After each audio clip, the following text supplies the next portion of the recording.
Le Fils de l'Homme dans la Cité, un podcast de la Fondation Félix Mutombo Mukendi. Bonjour à tous, bienvenue pour cette première interview de l'année. Alors, petite nouveauté, nous avons décidé de baptiser nos émissions d'interview les podcasts du Fils de l'Homme dans la Cité. Notre objectif est en fait de créer un espace de réflexion sur l'engagement du chrétien dans la société au travers de la théologie politique. Et aussi, je pense que vous pouvez vous en douter, ce nom fait aussi référence aux ouvrages du professeur Félix Mutombo sur le Fils de l'homme. Alors, sans plus attendre, je vais me tourner vers notre invité du jour, Rodrigue Capua. Bonjour. Bonjour Cédric. Bonjour. Alors, pour nos viewers et nos auditeurs qui ne vous connaissent pas, je tiens à signaler que Rodrigue nous avait partagé donc un article l'année dernière sur le théologien James Cone, un théologien afro-américain qui a énormément influencé la théologie afro-américaine donc aux États-Unis, mais pas que. Il va nous en parler aujourd'hui. Donc c'est un honneur de l'avoir avec nous, d'avoir Rodrigue Capua avec nous pour revenir sur cet article et puis discuter autour de la thématique donc de la théologie de James Cone sur la situation afro-américaine, mais aussi de faire une connexion avec ce qui se passe sur le continent africain. Euh, Rodrigue, tout simplement, est-ce que tu pourrais te présenter pour celles et ceux qui ne te connaissent pas? Merci beaucoup. Bien avant de me présenter, j'aimerais exprimer aussi ma gratitude par rapport au choix fait sur mon article. Aussi, c'est un plaisir de partager mon expérience et aussi ce que j'ai pu découvrir à la lumière de la théologie de James Cone. Mon nom est Rodrigue Capoilunga. Je suis congolais. Je suis chercheur en théologie, beaucoup plus sur des questions liées au continent africain, en ce qui concerne la théologie politique, la théologie noire et aussi quelquefois la science des religions. Je suis pasteur également de l'Église méthodiste unie, la région épiscopale du Sud-Congo et de la Zambie. Et actuellement, je poursuis mes études à la faculté universitaire de théologie protestante de Bruxelles. Ok, merci. Sans plus attendre, rentrons dans le vif du sujet. Tu nous as donc partagé un article sur James Cone. Première question, j'aimerais tout simplement savoir qu'est-ce qui t'a poussé à t'intéresser à sa théologie? Euh, Est-ce que cela vient d'une expérience personnelle? Quel est l'événement finalement déclencheur qui, qui t'a interpellé dans la théologie de James Cone? Oui, découvrir James Cone, pour moi, c'était par hasard. J'ai eu vent de son nom quelquefois dans mes cours, mais je n'avais pas tellement prêté d'attention sur sa théologie ou sur sa pensée. Mais les déclics s'est beaucoup plus produit en 2020 avec la publication du professeur Henri Montou, qui a publié aux éditions Olivier Tan un livre sur James Cone. Et quand j'ai parcouru quelques pages sur ces livres, j'ai été fortement séduit par sa manière de penser, par cette résonance existentielle surtout, puisque des fois la théologie est beaucoup plus sur le continent africain, se résume à une théorisation sans avoir beaucoup plus une praxis. Mais quand on lit James Cone, on a trouvé cette résonance existentielle et cette construction en faveur des opprimés, de ceux qui sont en souffrance. Et c'est ce qui m'a beaucoup plus intéressé, vu aussi mon expérience en tant que pasteur. J'ai pour la plupart du temps travaillé dans le milieu défavorisé avec des jeunes et dans des villages. Et c'est en somme cette expérience et ces contacts au travers du livre du professeur Henri Motou qui m'a beaucoup plus intéressé sur la manière de théologiser de James Cone. Ok. Donc, de ton point de vue, la théologie de James Cone est axe sur le côté pratico-pratique finalement de la théologie. Euh, Quelle est sa particularité dans sa pratique? Qu'est-ce qu'il met en avant? James Cone met en avant une théologie qui se trouve du côté des opprimés. Tout d'abord, il faut comprendre son contexte. James Cone est né en 1900, autour des 1930 à l'Arkansas, aux États-Unis. Et autour de ces années, la société américaine vivait encore sous la ségrégation, où les personnes de couleur étaient marginalisées. Il y avait des écoles des Blancs, les écoles des Noirs. C'est dans cette structure sociale que James Cone est né. Et lorsqu'il s'est mis à la théologie, il a trouvé la bivalence entre ce qui était présenté comme théologie dans des séminaires qui n'épousait pas ou cet aspect de neutralité en face de la souffrance qui était quotidienne chez les Noirs. Et James Cone s'est repositionné ou a fait une relecture de la théologie à partir de la souffrance, ce qui est un cas très, très remarquable. Quand bien même déjà en Amérique latine, on pouvait parler de Gutiérrez, qui a commencé avec la théologie de la libération, mais beaucoup plus James Cone l'a contextualisé dans un cadre qui n'était pas encore exploité à son époque, et ça produit une résonance au niveau international et au niveau national, puisqu'il y a eu un avant et un après James Cone. Un avant et un après James Cone. Qu'est-ce que tu entends par là? Qu'est-ce qui a fondamentalement changé aux États-Unis après James Cone? Merci beaucoup. Comme je le disais, la lecture de James Cone a beaucoup plus dégagé ce sens d'implication de la théologie dans l'expérience de la souffrance. La théologie à son époque était dominée par l'hégémonie blanche qui ne donnait pas plus d'importance à la réalité vécue par le noir. Mais quand James Cone est arrivé et dans sa manière de concevoir sa théologie, il a beaucoup plus frappé par rapport à ses ouvrages. Et l'un de ses ouvrages, d'ailleurs traduit en français, La noirceur des dieux, il a abordé des questions qui n'étaient pas supposées à son époque. Et cela a produit une résonance au niveau international et aussi en Afrique du Sud avec les régimes d'apartheid où la théologie noire de la libération a beaucoup plus été développée avec Desmond Tutu et les autres. Et cela a créé quelque chose de marquant sur le plan historique. Mais ça a également amené plusieurs controverses. Je ne sais pas si tu peux nous parler des controverses amenées par la théologie de James Cone. Beaucoup de controverses ont vu le jour par rapport à la théologie de James Cone. Tout d'abord, en général, les théologies dites de la libération ont beaucoup plus été contestées, même dans des églises instituées comme l'Église catholique. C'est juste après Vatican II qu'on a senti que l'Église catholique a donné aussi la voix à cette théologie. Ça a été beaucoup plus contesté puisque cela a été deux fois considéré comme une théologie qui est marxiste, qui est anarchiste, qui s'épanche beaucoup plus sur les matériels que sur les spirituels. Et ce sont là des grandes questions qui sont souvent évoquées en parlant des limites par rapport à la réflexion de James Cone. Est-ce que c'est justement biblique de lier les idéologies venant du marxisme avec les évangiles? Effectivement, d'abord, j'aimerais dissiper un malentendu. James Mm. Cone, pour moi, selon ma critique, je ne le trouve pas marxiste, je le trouve biblique. Pourquoi? Puisque quand on évoque la liberté dans les Saintes Écritures ou quand on évoque l'Évangile, on ne voit pas seulement les ciels, comme le dit d'ailleurs aussi le professeur Félix Mutombo dans son ouvrage de la théologie politique, que l'Église n'est pas une salle d'attente, un lieu de repos où on attend les ciels. Mais au contraire, l'Église est un lieu où on s'implique sur le plan social.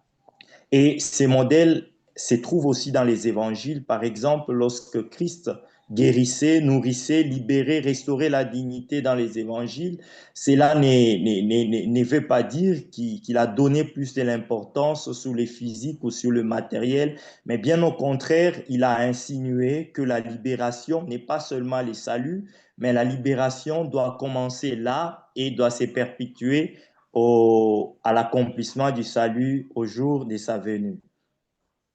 Mais James Cone et puis tous ceux qui l'ont suivi ne mettent-ils pas un petit peu trop l'emphase sur la libération matérielle plutôt que justement la libération qui vient du salut euh, par le sacrifice du Christ à la croix?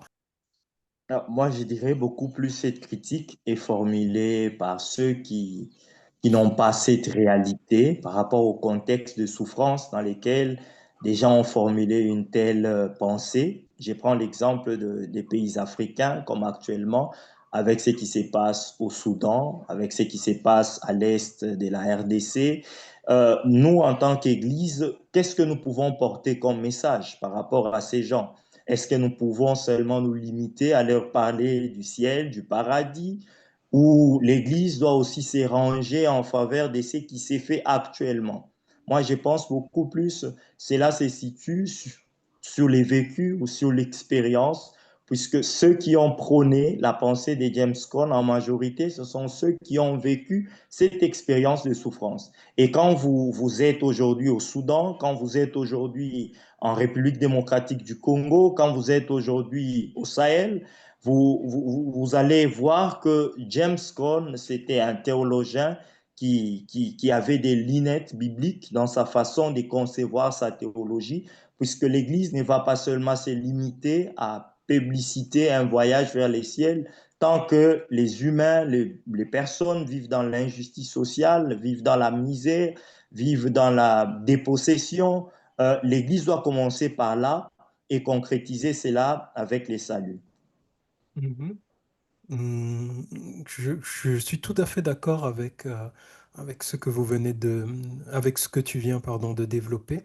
Euh, mais quand on revient sur le contexte américain, et puis ça sera intéressant aussi de revenir après sur, même si tu en as déjà parlé du contexte africain, mais quand on est dans la situation aux États-Unis à l'époque de James Cone, mais même encore aujourd'hui d'une certaine façon, euh, son message euh, a, parmi les contradicteurs, hein, ce qui est dit, son message a contribué finalement à diviser la société en faisant en sorte qu'il y ait d'un côté un évangile finalement des Noirs et puis l'évangile des Blancs, alors que le Christ est là pour nous rassembler.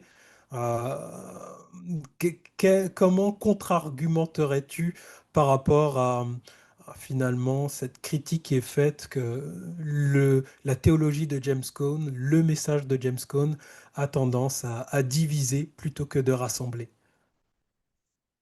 Je ne crois pas que la théologie de James Cone a servi à diviser la société américaine de son époque. Beaucoup plus, la théologie de James Cone a décrié ce que la théologie de son époque n'osait pas prononcer. Entre autres, la théologie de son époque était neutre par rapport aux questions politiques, par rapport aux questions sociales, ce qui impliquait une complaisance. Comme, si je peux encore y revenir, c'est que le prophète Félix Mutombo a dit, l'Église n'est pas politique. L'Église doit s'intéresser à ce qui se vit dans la cité. Et James Cone a appelé ou a sonné cette alarme au niveau de l'Église que, tiens, bon, finalement, nous ne devons pas parler seulement du ciel, mais nous devons voir aussi la cause des opprimés qui sont le noir, les gens des couleurs. Et cela a créé un chaos, si je peux le dire, permettez les termes, au sein de ceux qui prônaient une théologie blanche, si je peux le dire ainsi, et ils se sont mis à décrier tout simplement puisqu'ils n'étaient pas à mesure de voir cela. James Cone, moi je dirais, nous a amené à faire la théologie en regardant dans un autre angle, de regarder vers ceux qui souffrent, de regarder vers ceux qui sont opprimés. Et c'est ce qui a créé cette contradiction par rapport à ceux qui prônaient une spiritualité naître ou au-dessus des conflits sociaux. Et maintenant, si on peut finalement faire un parallèle avec la situation en Afrique, une constatation qui est un petit peu étonnante, c'est de voir que 6 pays sur 10, non, l'Afrique comptera bientôt en fait 6 des 10 pays avec le plus de chrétiens au monde, mais d'une certaine façon, on constate que l'Église reste passive. Elle reste passive, surtout en comparaison de ce que l'Église noire, notamment aux États-Unis, a pu faire, alors que la situation en Afrique, du point de vue social, est critique, du point de vue des inimitiés entre différentes communautés est également problématique. Comment expliquer le silence de l'Église en Afrique? Ces silences, aujourd'hui, comme vous l'avez évoqué, c'est un phénomène qui est très pertinent. Si on regarde aujourd'hui l'Afrique, c'est parmi les pays où le christianisme est en pleine expansion, mais contrairement à ce qui devait se faire, nous voyons une église passive au niveau de l'Afrique. Mais qu'est-ce qui se passe? Moi, je dirais qu'il y a beaucoup plus d'abord un problème des théologies. Aujourd'hui, en Afrique, nous produisons une théologie, comme l'a dit le professeur Follet, nous construisons une théologie que nous ne consommons pas, et nous consommons une théologie que nous ne produisons pas. C'est cette ambivalence et ça a plongé l'Église dans une sorte d'amnésie où l'Église est figée au niveau des miracles, où l'Église est figée au niveau de la prospérité individuelle. Aujourd'hui, quand vous cliquez sur le net, vous passez en revue les pasteurs africains, les célèbres pasteurs africains, entre guillemets. C'est parmi ceux qui sont bien positionnés sur le plan social, qui ont des jets privés, qui ont beaucoup de patrimoine. Mais quand vous descendez au niveau des fidèles, au niveau des chrétiens, vous allez trouver qu'il y a cette ambivalence.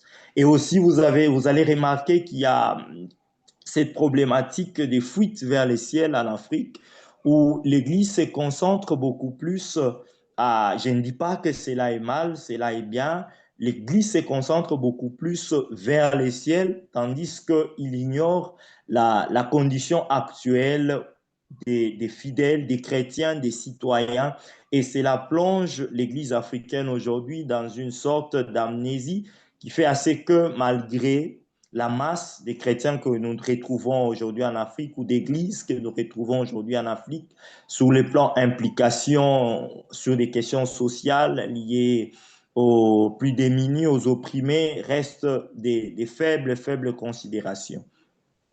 Et pourquoi cette situation? Pourquoi les pasteurs et théologiens africains ne s'intéressent-ils pas plus spontanément finalement aux conditions sociales? Cette situation s'explique, comme je le disais, au niveau de la compréhension même de l'Église. Aujourd'hui, quand nous parlons de l'Église en Afrique, nous voyons plusieurs abus. Et bon, j'anticipe déjà, j'écris même un article sur ça, sur les dérives du pouvoir religieux en Afrique. Vous allez voir que nous avons plusieurs églises, mais qui ne sont pas en fait des églises, qui sont des centres des business personnels, où nous retrouvons des empires, après les pères et les fils, après les fils et les petits-fils, qui héritent et ces genres de boîtes, si je peux le dire comme ça, prennent ces labels-là d'église, en quelque sorte, en réalité, qui ne les sont pas. Et c'est ce qui fait assez qu'en Afrique aujourd'hui, nous avons plusieurs personnes qui sont détournées ou qui ignorent l'essence même de l'Église. Quand on parle de l'Église, quelle est la portée ou la part de l'Église sous les questions liées à la société, sous les questions liées à la souffrance, et vous trouvez des églises qui ignorent totalement ces questions-là et qui se rangent souvent aux côtés des puissants, souvent par par mendicité, par quête des positions. Et vous voyez que l'Église en Afrique a du mal aujourd'hui à jouer concrètement son rôle prophétique, tout simplement par peur et aussi par cette complaisance liée aux biens matériels par rapport à ceux qui sont dirigeants des églises.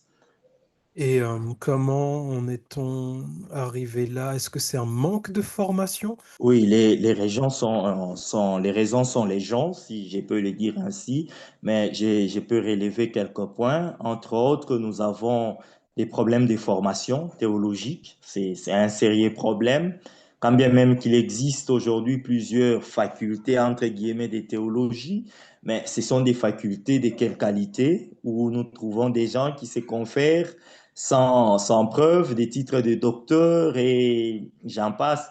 Et c'est un problème qui est très pertinent, le problème des formations théologiques en Afrique. Beaucoup de pasteurs en Afrique n'ont pas une formation suffisante par rapport à ce qui est attendu en tant que pasteur dans une église. Ça, c'est un premier problème. Nous avons aussi un problème de nous-mêmes, les Africains. Comme je l'ai dit dans mon article, le problème de l'Afrique peut être partagé entre la colonisation qu'aujourd'hui qu'on appelle néocolonialisme et aussi notre propre responsabilité en tant qu'Africains. Voilà pourquoi j'ai beaucoup plus insisté dans mon article sur notre façon de concevoir l'ecclésiologie. Donc le problème se trouve à la fois au niveau de la formation, mais aussi au niveau de nous-mêmes qui nous appelons Africains. Nous ne sommes pas à même de prendre en considération notre propre souffrance.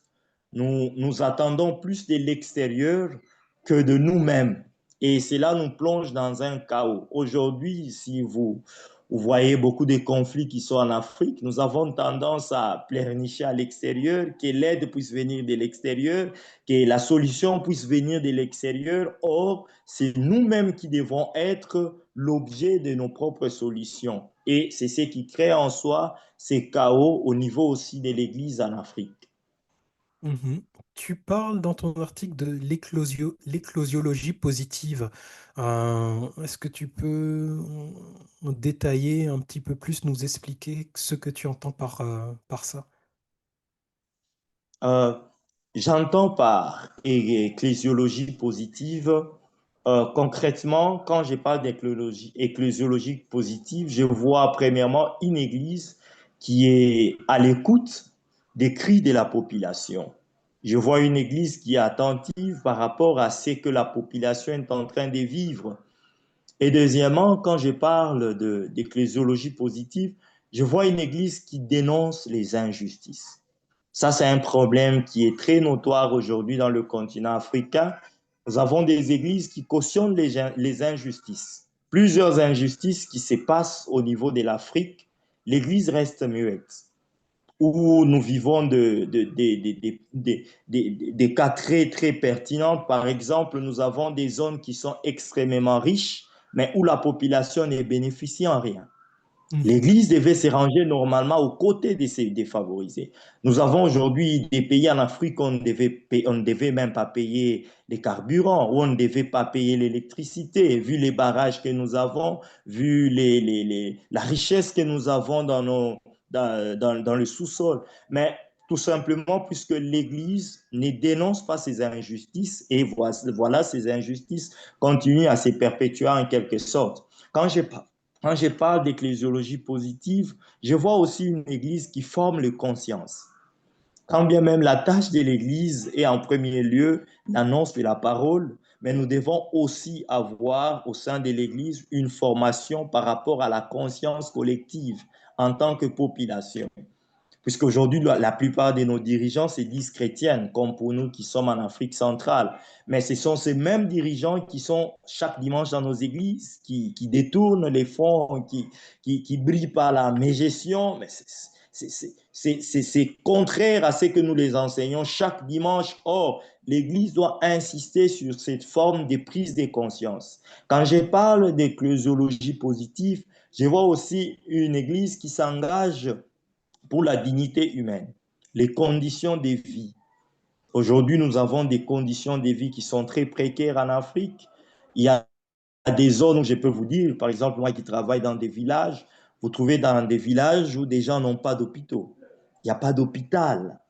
Pour soigner quelqu'un, vous devez faire des dizaines de kilomètres. Il n'y a pas des postes de secours. Tout ça, c'est en quelque sorte, et aussi sur le plan concret, si je peux être plus concret, au niveau de nos paroisses, nous devons beaucoup plus nous engager dans l'enseignement sur la justice sociale. C'est très, très pertinent. Nous devons nous engager sur la formation sur la justice sociale et aussi l'accompagnement des victimes. Aujourd'hui, nous avons plusieurs victimes.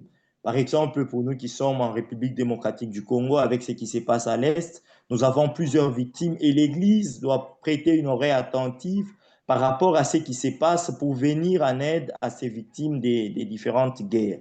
Je pense en soi, c'est en quelque sorte ce que je conçois quand je parle d'ecclésiologie positive.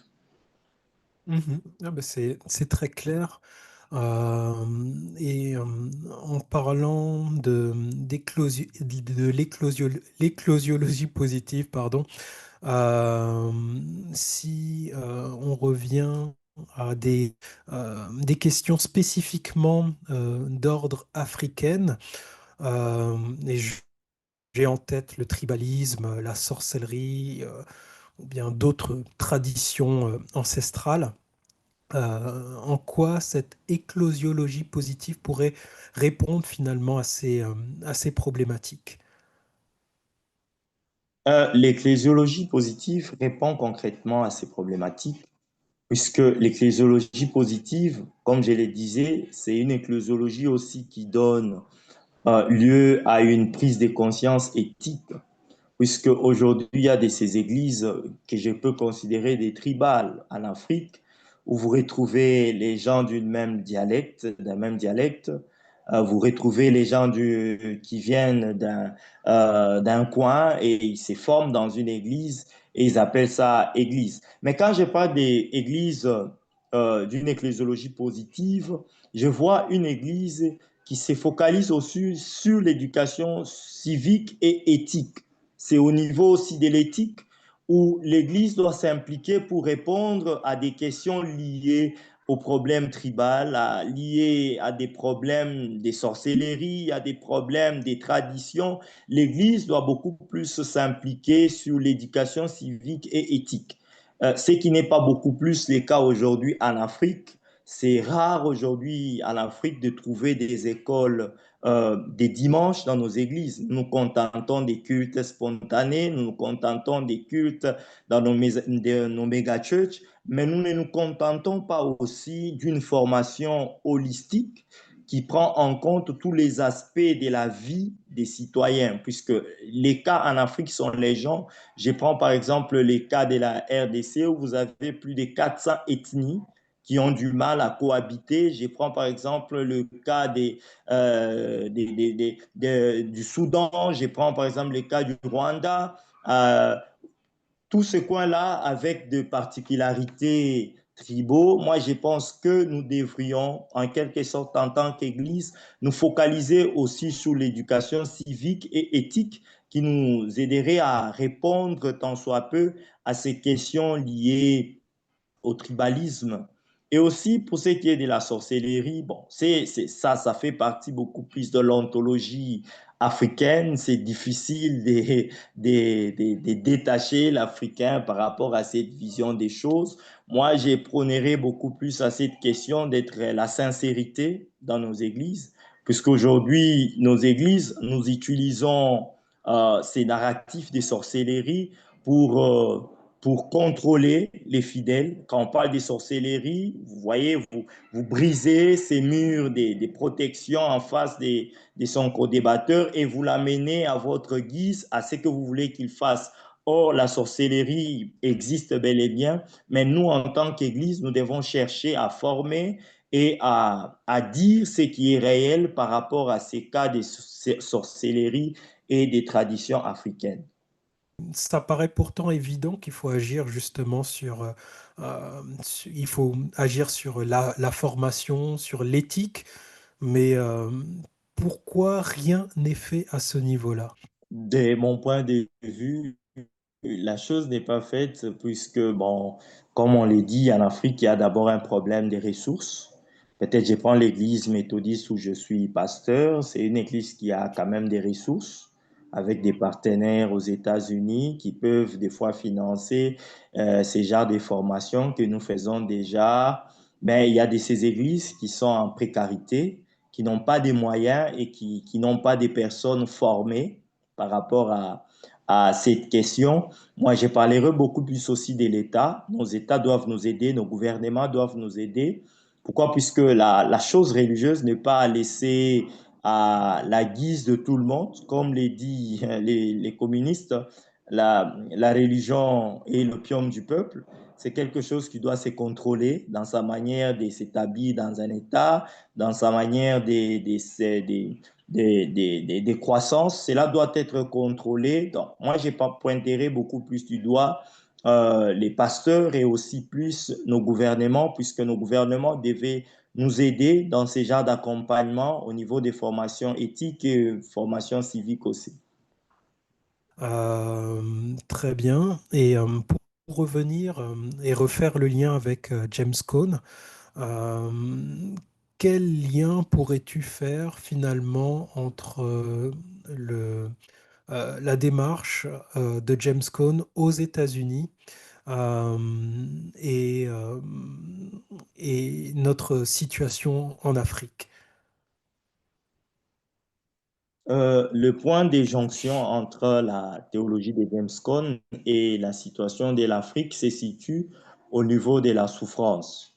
Comme je le disais, quand vous prenez les États-Unis des années 30, vous allez voir que c'est une société où les Noirs ont énormément souffert, ce qui les a amenés à des protestations avec notamment plusieurs figures. Et aussi en Afrique, c'est la même réalité aujourd'hui, puisque quand bien même nous avons passé le temps de la colonisation, de la traite, mais l'Afrique tarde toujours à se tenir debout. Et c'est au niveau de la souffrance que se situe le point de jonction entre la théologie de James Cone et la théologie qui sévit ou les conditions qui sévit actuellement en Afrique. Puisque James Cone, comme je l'ai dit dans mon article, emploie ces métaphores de lynchage. Il parle du lynchage dans son livre. D'ailleurs, c'est un livre qu'il a publié. Et ces lynchages aujourd'hui peuvent se traduire en Afrique par l'exploitation économique dont nous faisons, dont nous décrions.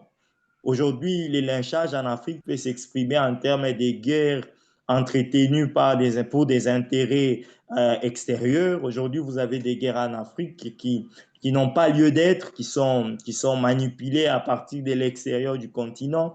Vous avez aujourd'hui les lynchages en Afrique qui s'expriment en termes de l'élite complice, de l'élite locale qui est complice des dérives du néocolonialisme. Vous avez aujourd'hui les lynchages en Afrique qui s'expriment en termes de populations privées de leur dignité d'avenir, où nous avons des jeunes qui sont privés de l'éducation, qui sont privés des conditions nécessaires à la survie. Et tout cela constitue un point de similitude entre ce que décrit James Cone et ce qui se vit en Afrique. Sauf que aux États-Unis, finalement, les oppresseurs étaient facilement identifiables et des mesures politiques ont pu être mises en place pour finalement améliorer la condition des Noirs, même si encore beaucoup de choses, malheureusement, aujourd'hui restent à faire.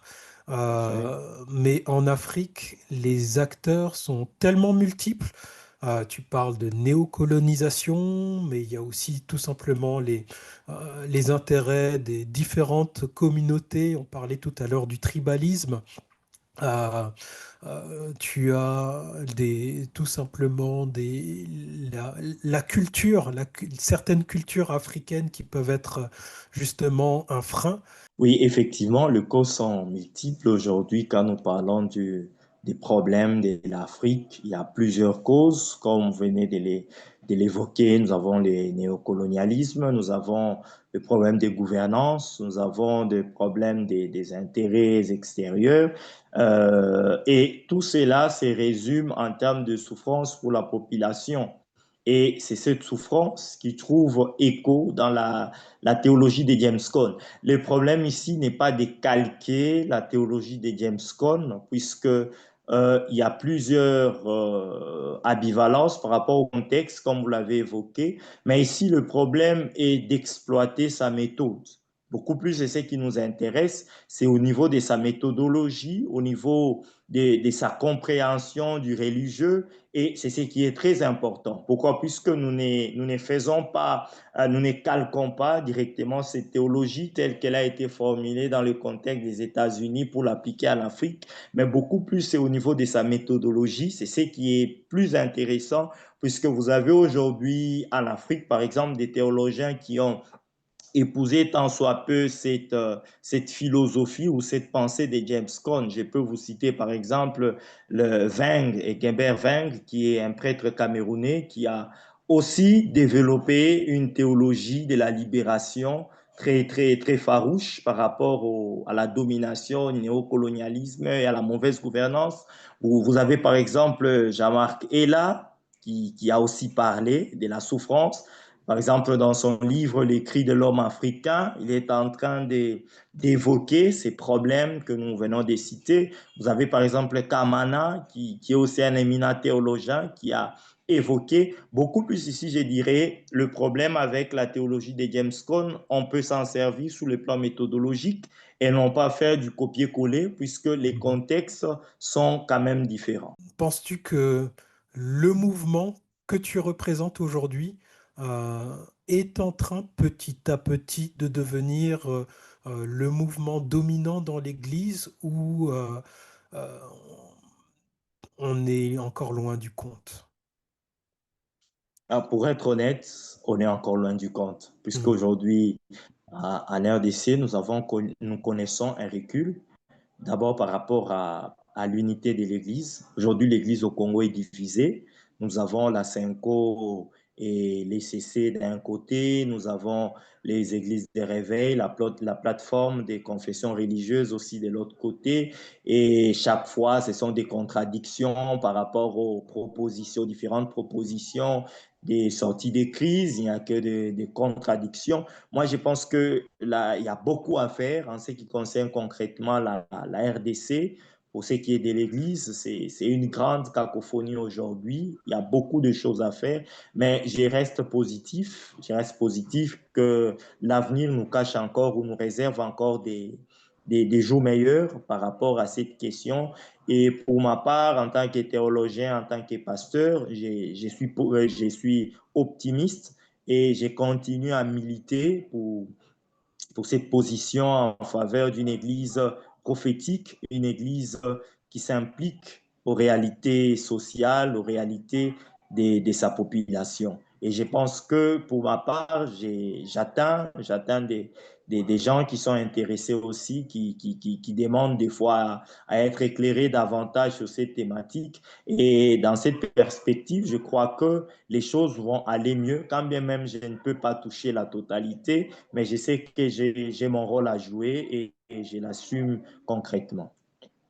Sur quoi repose ton optimisme? Parce que tu viens de décrire finalement une situation qui est chaotique et qui ne semble pas malheureusement s'améliorer, du moins à court terme. Sur quoi repose ton optimisme? Euh, quel est ton secret? Je suis un homme d'église. Vous répondrez déjà naturellement que mon optimisme repose sur la foi, repose sur la foi beaucoup plus. Je crois sincèrement que les dieux qui se trouvent aux côtés des opprimés, c'est les dieux qui écoutent aussi les cris des Congolais. Et au moment opportun, avec ce qui s'est fait déjà, cela est une sémence qui portera ses fruits dans l'avenir, peut-être après nous ou avec nous, mais je reste confiant que les choses vont changer un jour et nous ne devons pas baisser les bras en matière de militer, de décrier ce qui ne va pas, mais nous allons continuer puisque nous savons que l'avenir nous réserve encore des opportunités et Dieu qui est en faveur des opprimés agira toujours au travers de ce que nous sommes en train de faire. on arrive à la fin, tout simplement. Euh, Ma dernière question, qu'est-ce que tu recommanderais à nos auditeurs, à nos viewers, comme ouvrage pour approfondir toutes ces questions que nous avons traitées au cours de cette interview? Oui, il y a des ouvrages. Je vais prendre à la fois des ouvrages de James Cone et aussi quelques trois ouvrages de James Cone et trois ouvrages aussi des auteurs africains. Si vous voulez approfondir, pour James Cone, vous pouvez lire son livre Black Theology and Black Power, son premier livre. Vous pouvez lire aussi A Black Theology of Liberation, qui est un livre qu'il a écrit. Ces trois livres constituent des... Vous avez aussi les livres La noirceur des dieux, qui est une traduction francophone de son premier livre qui est tout à fait très intéressant. Et pour le contexte africain, vous avez par exemple les livres de Jean-Marc Ella sur les cris de l'homme africain. Vous avez les livres d'Engevel Veng sur l'Afrique dans l'Église. Vous avez les livres de Kamana sur l'Afrique va-t-elle mourir. Ce sont des livres qui nous aident au moins à cerner cette pensée que nous venons tout à l'heure de développer. Oui. Merci. Je vous remercie. Merci. Voilà, nous sommes arrivés à la fin de cette interview. Si vous avez apprécié, n'hésitez pas à nous soutenir en likant, que ce soit sur YouTube. Et maintenant, nous sommes également disponibles sur Spotify via le podcast donc Les Fils de l'Homme dans la Cité. Merci à tous. Au revoir. Au revoir.